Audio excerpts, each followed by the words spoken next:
Greetings, people. It's Saturday morning. We are awaiting the Nevada caucus later today. And so I am doing the stream without knowing what the final results are, because that's going to be a number of hours from now.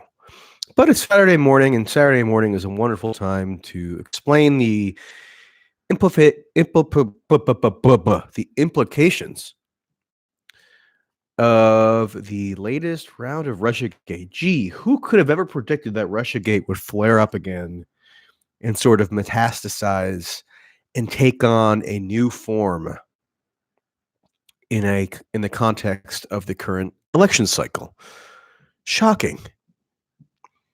It's almost as if Russiagate resembles an infectious disease, which every now and again subsides, but the virus has never been eradicated. So it's always going to mutate and take over other parts of the host body, sort of infiltrate into new limbs when the moment is right, when there's some spark. And that's what's going on here. First, what happened was you had, of course, standard New York Times report about how Trump had received an intelligence briefing from his DNI, Director of National Intelligence, that Russia was once again interfering in the election to help him. And not surprisingly, Trump did not take kindly to that briefing, given how such intelligence had been manipulated and twisted over the course of his presidency and before to undermine him. And given the vagary of what was even reported as to what Russia was supposedly doing to interfere, the term interference has been used so broadly since 2016 because it's deliberately vague. It can mean almost anything. It can encompass everything from hacking voting machines, which of course has not happened, to one bot on Twitter who you can connect to Russia in this very dubious way, saying something on a hashtag. So interference, foreign interference, Russian interference, it's tailored to encompass so much that the political media and politicians love to use it because it means you can't hold them to any specific allegation necessarily. It's just a scare tactic. So people use their imaginations as to what this nefarious Russian interference may consist of. So that happens. That gets leaked. And then yesterday, sure enough, the Washington Post rushes out and reports that Bernie had been told by unnamed U.S. officials, of course, that Russia was providing assistance to him. So Russia was interfering on Bernie's behalf in the Democratic primary. Okay. So again, zero details provided as to what that assistance supposedly consists of. If it is simply Russian bots on Twitter, I mean, the joke of this could not be more apparent to anybody who's followed the entire issue since the outset. Because if you're still running around screaming that Russian interference can be rightly distilled into some ridiculous semi-coherent Facebook or Twitter memes, then you're past the point of delusion, and I don't know how to even reckon with how unhinged you've become. How is it that we can have a billionaire, not just a billionaire, but one of the wealthiest people on earth, oligarchically intervening into the race, attempting blatantly to steal the nomination, buying everybody off left and right, flooding the entire country with his propaganda on TV, radio, internet, elsewhere? How is it we can have that in addition to the DNC and the Democratic Party overall being humiliatingly unable to even run a caucus in Iowa?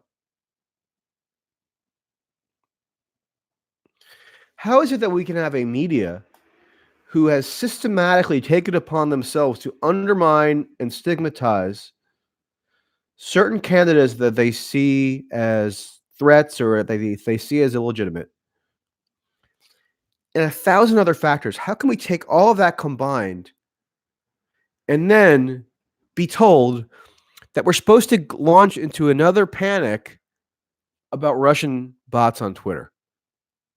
And remember, even the Russian bots on Twitter that they claimed were such a scourge in 2016, even Mueller, who did this bogus indictment of Russian troll farm operators, even he could not establish that they had any connection to the Russian government. They were just some kind of marketing people in Russia who decided that they could make a little bit of money by gaming American social media. Go look up Aaron Mate's reports on this. He's done the definitive work on the Russian troll farm. But given all that in totality, we're really going to be bullied into jettisoning our critical faculties once again and believing this latest Russiagate flare-up. Russiagate never went away, okay? Russiagate has been with us in recurring and evolving fashion since the 4-year mark. But it always takes on different forms. If you followed my coverage of the impeachment stuff, you'll know that I was insistent that it could not be separated narratively from all that preceded it by way of Russiagate and Mueller. So you had phase 1, Russiagate, Mueller investigation. Okay, phase 2, impeachment, which nominally had to do with Ukraine, but its underpinnings was all about Russian interference, the need to combat Russia, etc. They were blatant about it. Nancy Pelosi said all roads lead to Putin. Okay. And now Russiagate 3.0, and there are probably like subsets of Russiagate that you could tease out if you really wanted to. Russiagate 3.0 is going to be Russian interference in the 2020 election. So Russia's interfering to help Trump. They're interfering to help Bernie. Who knows who they're interfering to help? Who knows what the interference even consists of? Who cares? It's just time to panic. Let's set our hair on fire and run around in circles screaming.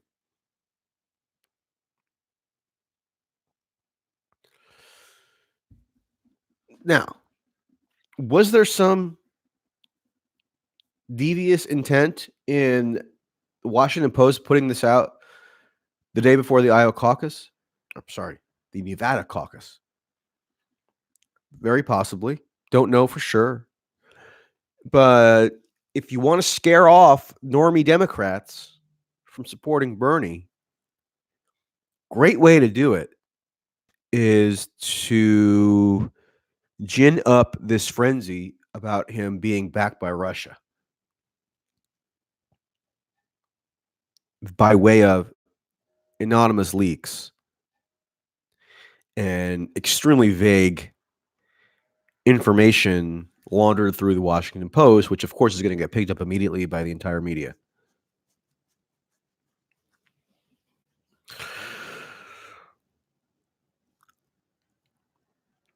But the problem with Bernie is that he's, from the outset, since the Russian interference stuff really kicked into high gear in 2016, he's always validated its premises. And I and some others said all along, Bernie, if you validate the premises, obviously Russiagate is not what drives your political engagement, well, unlike some others. Unlike the most hardcore resistance warriors, it's unlikely that Bernie wakes up every day in a sweat about Putin, right? And about uh, online Twitter trolls and Facebook memes that may or may not have generated from Russia. However, he has a pattern of indulging in aspects of the Russiagate narrative over and over again in sort of a half-hearted way that almost kind of make it worse.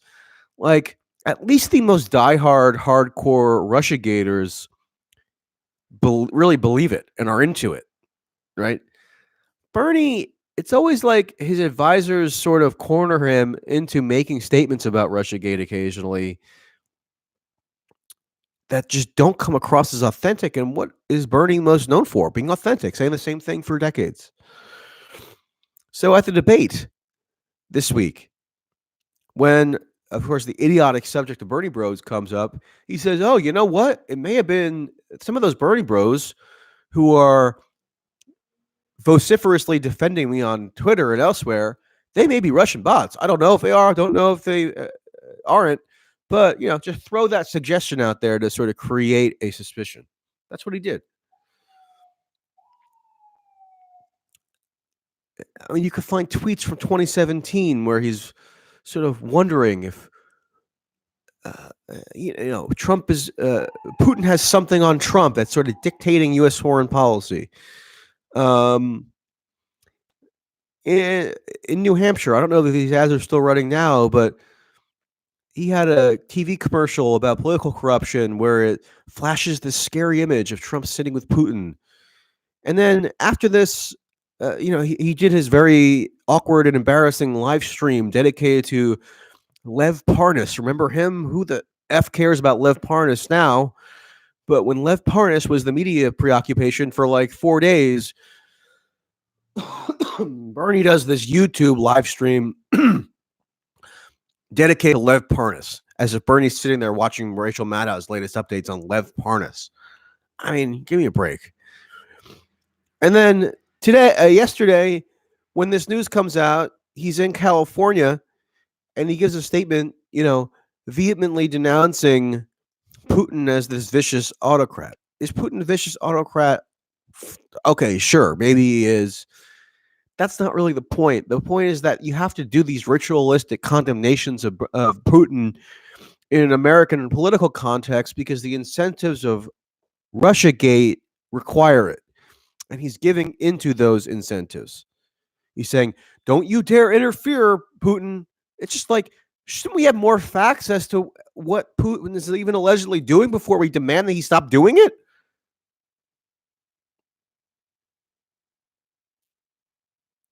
Now, I know that there are people in the Bernie campaign who think that this is a joke. I know it, in part because I know them. So the more and more that Bernie kind of validates elements of this logic, the more and more people in the Bernie online support base and probably even in his campaign find it ridiculous. The one issue that I always get concessions on from hardcore Bernie people who have, Bernie in their Twitter avatar, who have the red rose emoji, who tweet all day defending him. One area where you can get them to agree that maybe he needs to modify his approach is on this stuff.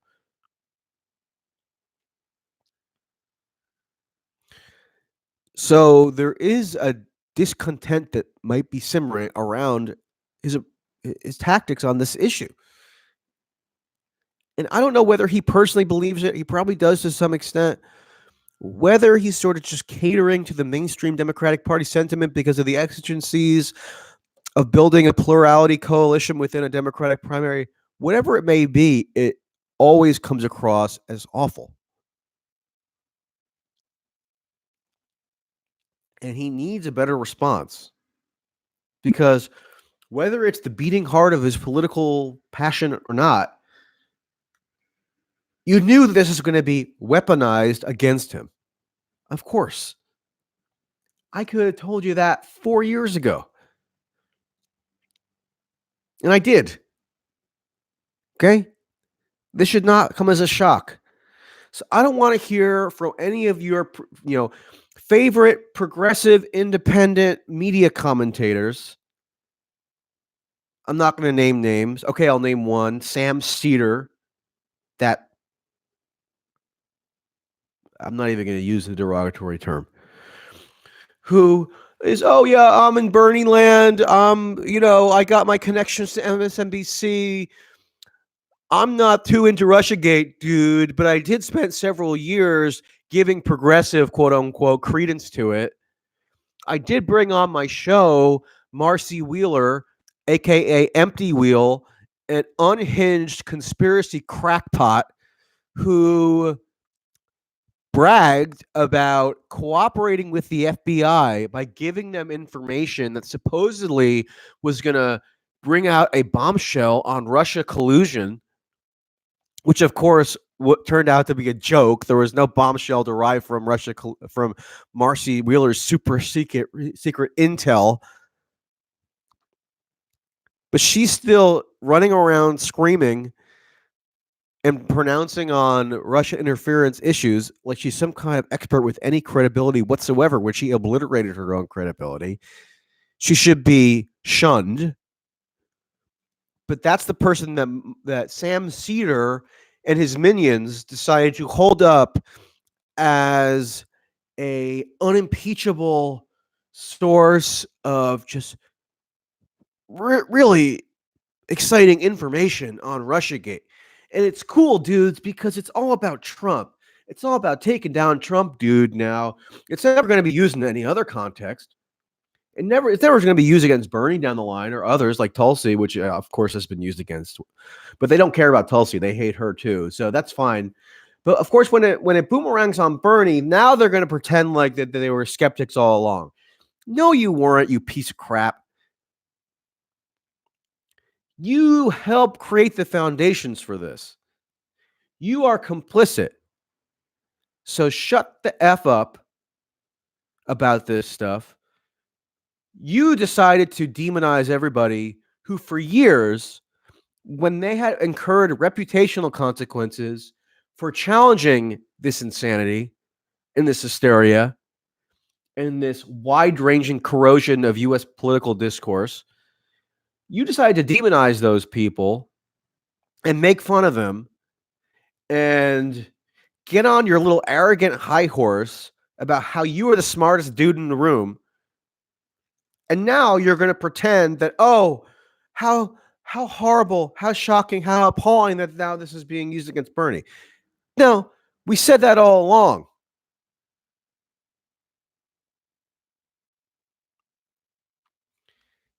And you acquiesced to it. You gave it legitimacy because in that little moment, it seemed to reflect badly on Trump and even Tulsi here and there. And they're anathema to you. So therefore, you just plug away with the insane, fallacious logic of Russiagate,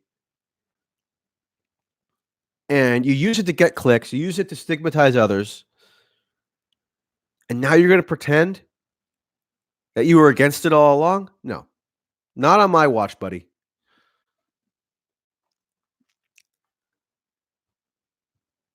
And one of the reasons why they hate Tulsi, by the way, is because guess what? Tulsi is the only candidate, frankly, perhaps the only Democrat with any national prominence, who has not just refrained from indulging in the histrionics around Russiagate, in addition to its offshoots like impeachment and Ukraine Gate. Not only has she refrained from doing that, she's challenged it. She has taken a principled position. And she has pointed out the ways in which this hysterical narrative has been so damaging. And that's why they don't like her. That's why she's not a part of their little cool kid club. Because she's not willing to kowtow to corporate media and Democratic Party and even some independent progressive people who think that it's a litmus test to say that Trump is conspiring with Russia, to say that U.S. foreign policy is being controlled by the Kremlin. Are you insane?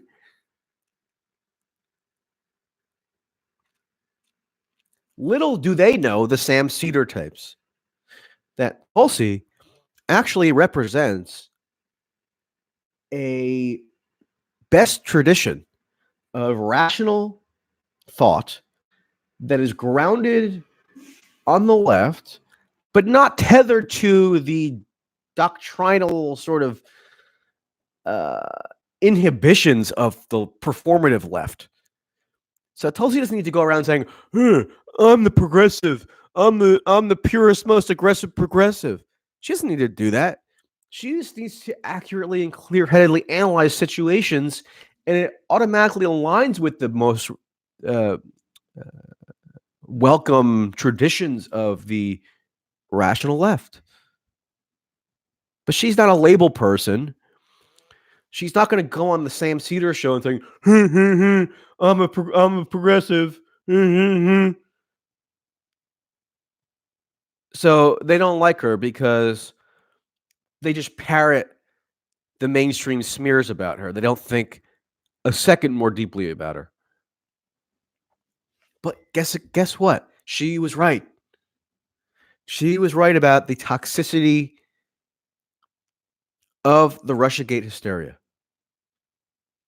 Oh, and by the way, she was also right about impeachment. And she has an op-ed that came out yesterday at Fortune Magazine, which I'll link to in the description box if you haven't seen it, explaining how she was right about impeachment.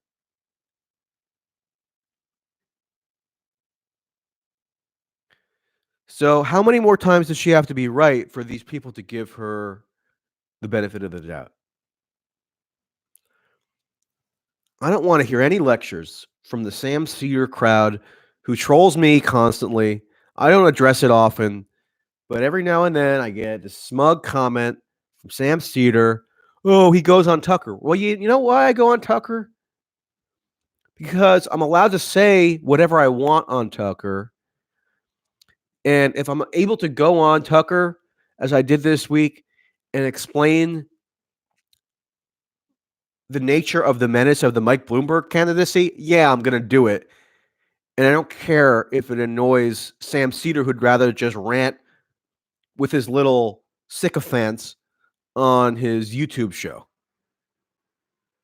and then get his nice little place on the MSNBC panel. Oh man, yeah. It's sure terrible that Bernie is now being victimized by Russiagate. I mean, we got to fight back against this. Fight back against it? How about fighting back against it when it was actually difficult?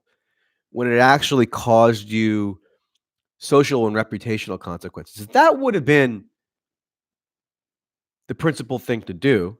That's what I'm not saying I'm a hero, but I did that. Glenn Greenwald did that. Aaron Matte did that. Matt Taibbi did that, and Tulsi did that. So there are people who did it.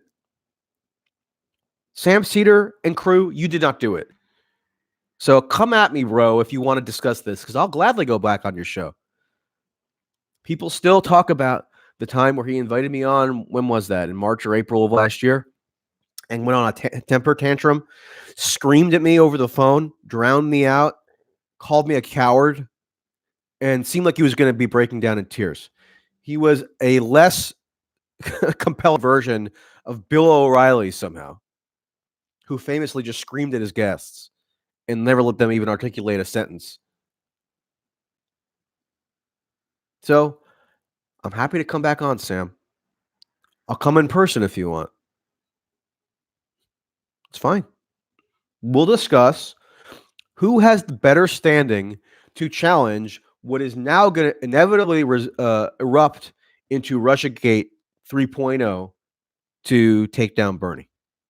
Let's discuss who has better standing to challenge that. Okay?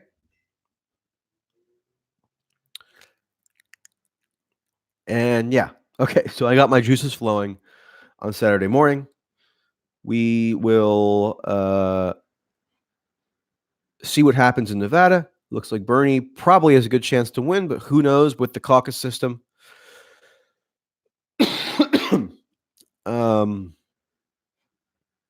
And who knows if this last minute Russiagate attack might cause certain people who are deciding at the last minute to bristle.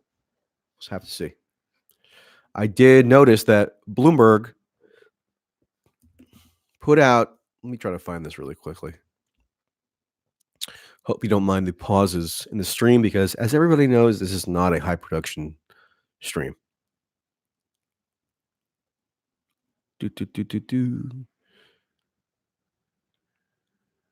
I thought I saw that.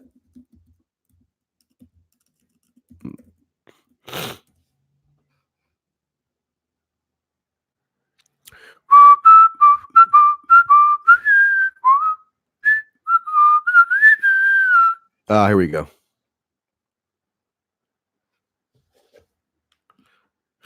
Oh my God, this is so insane.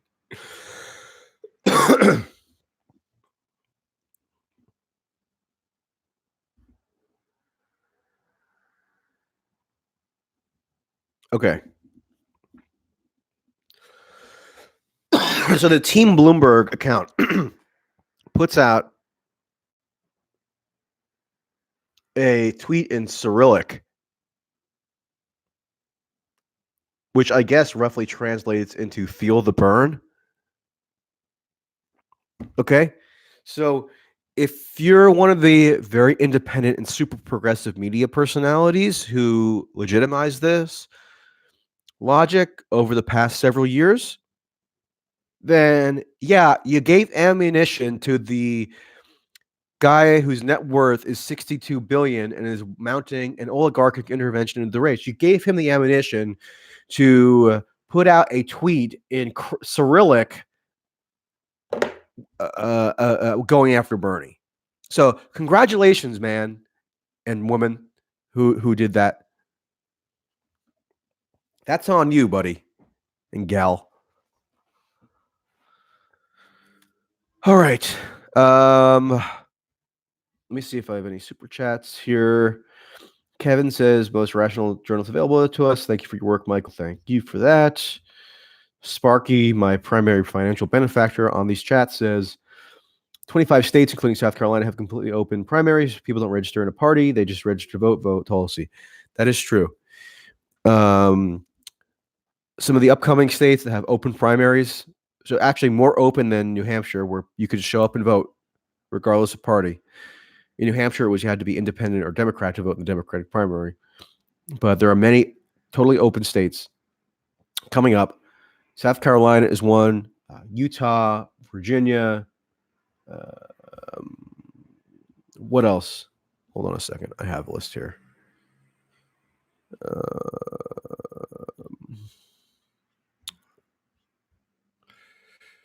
I have a impartial list of those that I accumulated.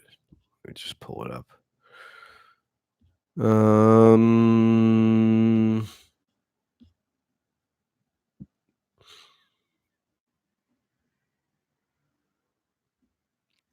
Okay, so South Carolina, Utah, Virginia, Vermont, Tennessee, Minnesota, Arkansas, Alabama, and probably some others are open primaries. They should all be open primaries. Republicans have an interest, in who the Democratic nominee is. It's not like it's a European style party system where you have to be a full member in order to participate. So this idea that you need to be registered as a Democrat is nonsensical to participate in the primaries. And it shuts out independents in closed primary states. remember in 2016 in New York, where the deadline to register as a Democrat to vote in the Democratic primary, I believe it was in October, and the primary was in April.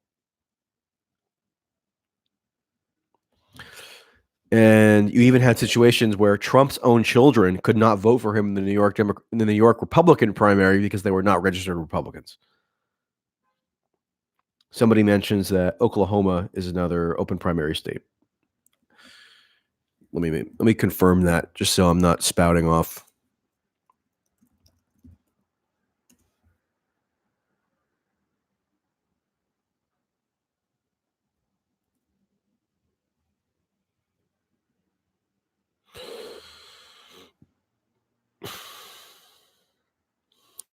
There's a good website called Ballotpedia,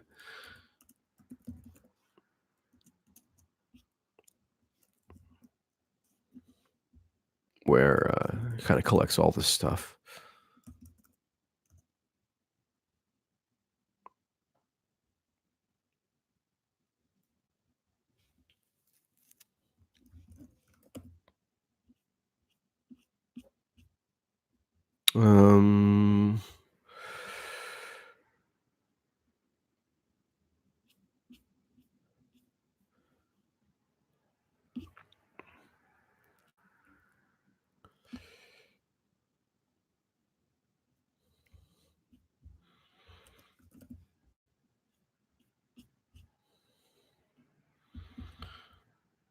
I'm not sure about Oklahoma. I'll have to look it up. I'm not just going to give you dead air. All right. Thank you for indulging in my Saturday morning rant. We'll see what happens in Nevada today. I'm going to put that Tulsi op-ed in the description box, and I'm going to put another piece that I did last weekend, which I didn't promote on YouTube. It was a New York Daily News piece. It actually appeared in the Sunday sort of feature section of the newspaper last Sunday. And it's basically just about the contrast between Bernie and Trump and what he can do in order to be an effective, formidable opponent to Trump and that sort of stuff. So I'm going to put that in there as well.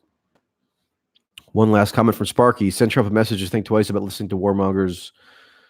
Vote Tulsi in the primary. Hey, you said it. Okay. Talk to you later, people. Somebody asks if I'm covering the convention in July. I'm sure I will be there in Milwaukee because it's going to be a scene. Bye.